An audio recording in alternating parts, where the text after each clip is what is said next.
Welcome to this explainer. Okay, so have you ever caught yourself or maybe heard someone else telling a student you just really need to do better in school? Or maybe something like, come on, you need to get serious. We mean well, right? We totally want them to succeed. But here's the core conflict.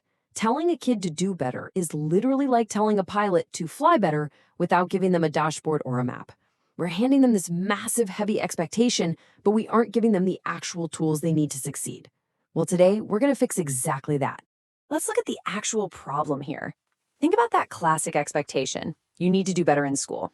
It's vague, it's open-ended, and honestly, it's kind of stressful because the student doesn't even know what better actually means in practice. But what if we change that to, I want to increase my math score from 55% to 70%. Boom, night and day. That is an actionable, concrete goal. It's got a clear starting line and a totally definitive finish line. So to get us from those vague expectations to concrete realities, here's our roadmap for this explainer. We're going to quickly cover expectations versus real goals, designing a meaningful goal, building habits and steps, tracking progress and failing, and we'll wrap it all up with a goal-setting exercise. All right, let's jump straight into section 1, expectations versus real goals. The absolute most crucial point here is understanding the stark difference between a wish and a goal. Saying, I want to get better at math is a wish. And hey, it's a nice intention. But a true goal transforms that intention into a real actionable blueprint. How? By answering 3 specific questions. What are you going to achieve? How are you going to do it? And when is the deadline? If what you're aiming for doesn't answer the what, the how, and the when, well, it's really just a wish floating out there in the air. Moving right along to section 2, designing a meaningful goal. Now, this requires a pretty interesting shift in perspective, especially for the parents tuning in. Your child's goals shouldn't always be your goals for them. Look, it's totally natural to want them to be the absolute best in their class or to grow up to be an engineer or a doctor. But if you just dictate the goal, the student won't own it. Instead, ask them, hey, what would you actually like to improve this term? Maybe it's public speaking. Maybe it's literally just their handwriting. Giving them a voice in the process gives them true ownership of their own academic journey. And once they pick what they want to improve, it's gotta be hyper-specific. Saying I want to read more is, again, just a nice wish. But saying I will read for 20 minutes every evening, Monday to Friday, that changes everything. This highly specific, measurable action is what actually drives daily progress. It completely removes all the guesswork out of the equation. That brings us to section 3, building habits and steps. Let's see how this actually builds in a real-world scenario. Imagine a student aiming for a 90% in physics. If you just stare at that number, 90%, it is a massive, intimidating mountain to climb. But we can break that mountain down into tiny, totally repeatable pieces.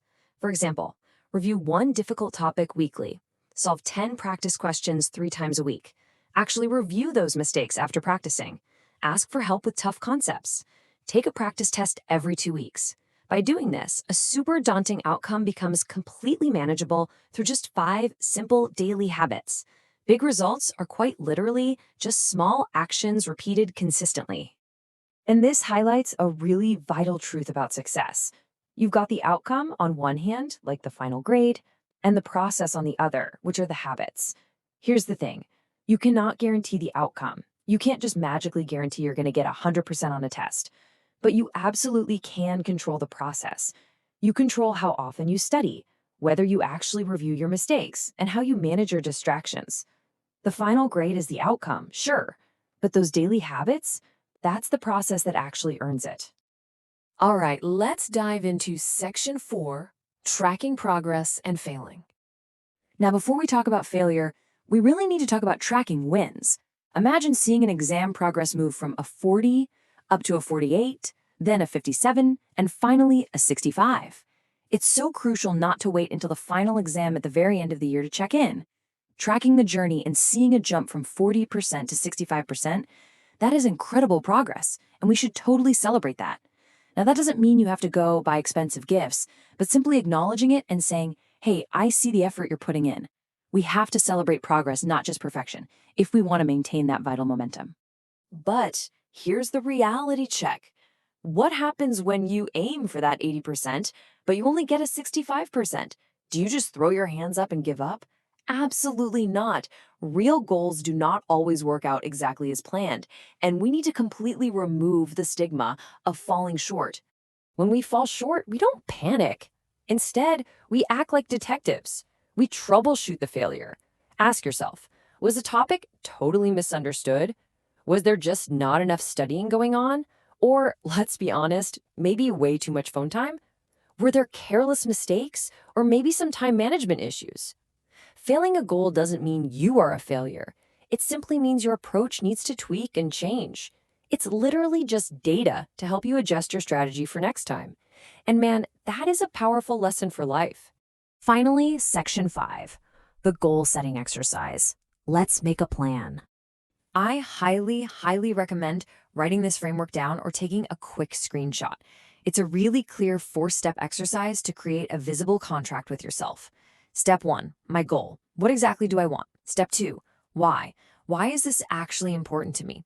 Step 3, my plan. What 3 specific things will I do every single week? And step 4, the deadline. When exactly will I achieve this? Write this whole shebang down and stick it somewhere visible so you can check it every single week.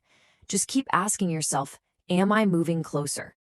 And as we execute this plan, we need to explicitly define our roles here. Parents, you are the mentors. Your job is to ask those guiding questions, check the progress, and offer support when things go sideways, but do not do the work for them.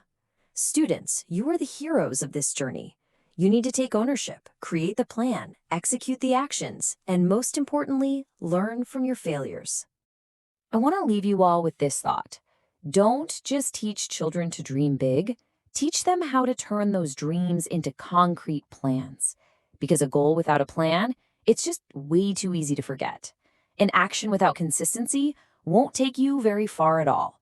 You have to set the goal, start small, track your progress, and just keep moving forward. So I'll leave you with one final direct question to apply right now, today.